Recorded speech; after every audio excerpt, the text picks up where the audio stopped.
Olá, que a graça de Jesus esteja com você. Mais uma vez estamos prontos para, abrir a lição, estudar a palavra, compreender as verdades das Escrituras, saber um pouquinho mais sobre a vontade de Deus para nós, fortalecer a nossa vida hoje, para que as decisões, aquelas que tomaremos ao longo do dia, sejam decisões acertadas e decisões direcionadas para a vontade de Deus. Obrigado pela sua companhia diária e também por compartilhar esse vídeo. Não se esqueça de se inscrever, caso ainda não tenha feito, e ao final de deixar o seu gostei ou não gostei.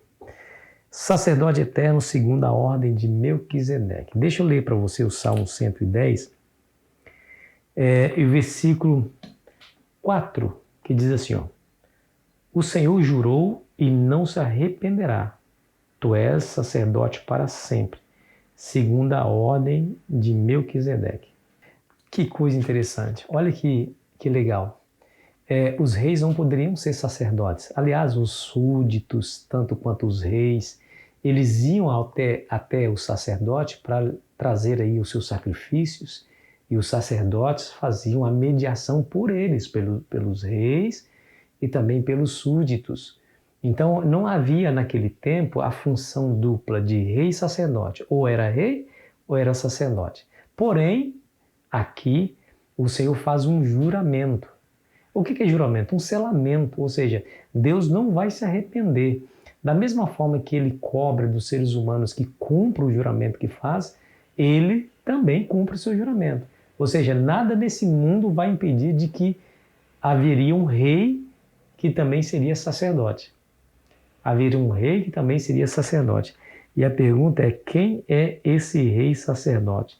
Deixa eu ler para você aqui, Hebreus capítulo 7, o versículo 20 em diante. Que coisa mais linda, isso traz esperança para o nosso coração. Escute bem. E visto que não é sem prestar juramento, porque aqueles que sem juramento são feitos sacerdotes, mas estes com juramento por aquele que lhe disse, o Senhor jurou e não se arrependerá, tu és sacerdote para sempre. Por isso mesmo Jesus se tem tornado fiador de superior aliança. Ora, aqueles são feitos sacerdotes em maior número porque são impedidos pela morte de continuar.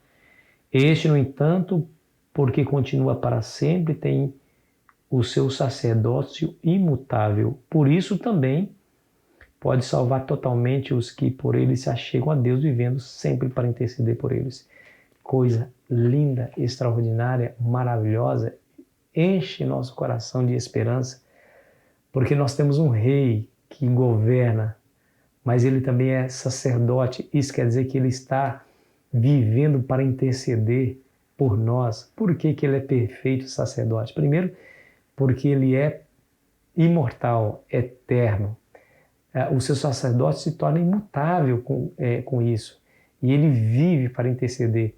O sacerdócio arâmico, ou seja, aquele sacerdócio lá do Velho Testamento, era composto de vários homens, porque eles eram impedidos de continuar pela morte. Mas esse não, nós precisamos somente de um. E ele faz uma intercessão, e algo interessante, ele diz aqui no final, por assim também pode salvar totalmente o que por ele se achegam a Deus, vivendo sempre para interceder por eles. Coisa linda, maravilhosa. Agora, essa intercessão, como que é? Porque nós somos pecadores, né? Somos dignos da punição.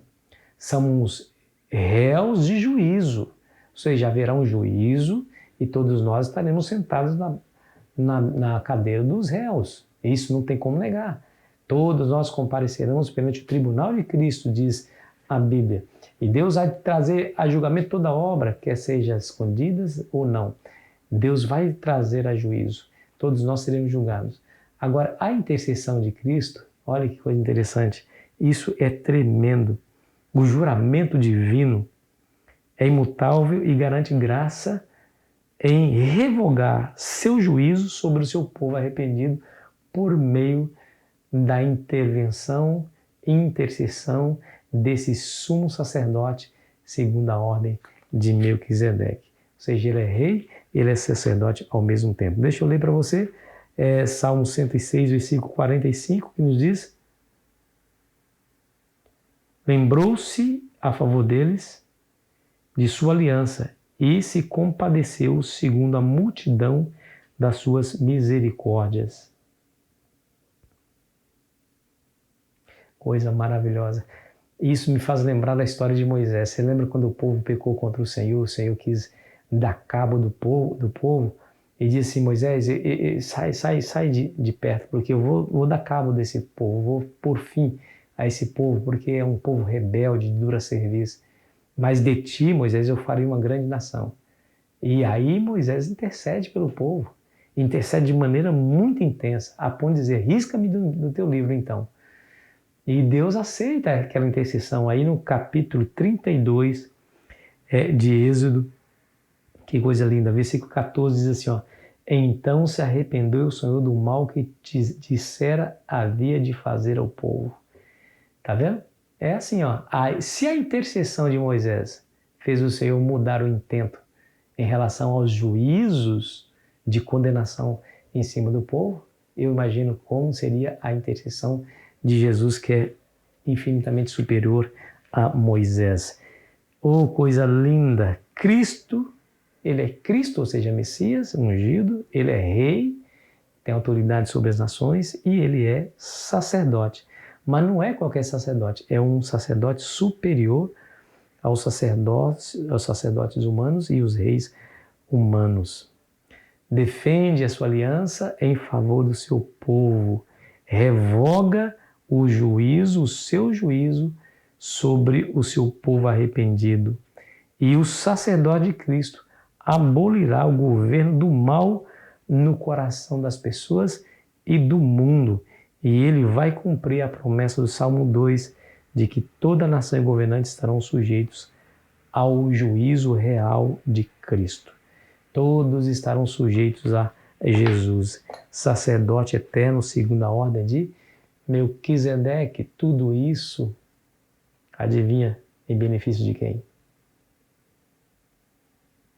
O beneficiado é você. O beneficiado sou eu, a nossa família, todos aqueles que creem em Cristo. Isso traz esperança, sabe por quê? Porque quem é de nós, por atos bons, por vitórias nas tendências malignas do coração, pode chegar ao céu? Quem? Quem é de nós que poderia apresentar obras boas que sejam mais pesadas do que as obras más diante de Deus e com isso justificar a salvação? Quem? Se não há esperança para pecador passar por um julgamento como o de Deus, que não pode ser enganado, que conhece o íntimo das pessoas, então que esperança há para nós? Há uma única e exclusiva esperança, é que Jesus, o nosso Rei e o nosso sacerdote vive para interceder por nós. Mas pastor, qual é o argumento? Porque eu sou culpado de tudo aquilo do que eu sou acusado.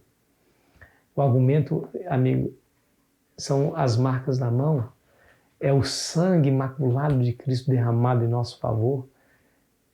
Através desse sangue, ele aplica os benefícios da sua vida santa para um pecador arrependido, e aí o juízo é revogado sobre o Filho e a Filha de Deus que clama a Ele por misericórdia. Escute bem. Lembrou-se a favor deles de sua aliança e se compadeceu segundo a multidão das suas misericórdias. Salmo 106, versículo 45. Que o Senhor compadeça de ti hoje. Faça como Hebreus lhe incentiva a fazer. Acheguemo-nos, portanto, confiadamente junto ao trono da graça, a fim de encontrar graça e socorro em ocasião oportuna. Faça isso hoje. Clame a Jesus e Ele, o seu sumo sacerdote, vai se compadecer e vai aplicar os benefícios da sua vida santa, sua vida imaculada a você também. Vamos orar. Querido Pai, Senhor, que maravilhosa notícia, que esperança que se abre. Sentimos que os céus se abriram para nós e que é possível ali chegarmos por meio do que Cristo fez, não pelo que nós fazemos, mas pelo que Ele faz. Tu és bondoso, misericordioso, cheio de graça e a sua graça é infindável, se renova a cada manhã. A Ti a honra, a glória, o louvor e a adoração por ser digno de receber todas essas coisas. Em nome de Jesus, amém.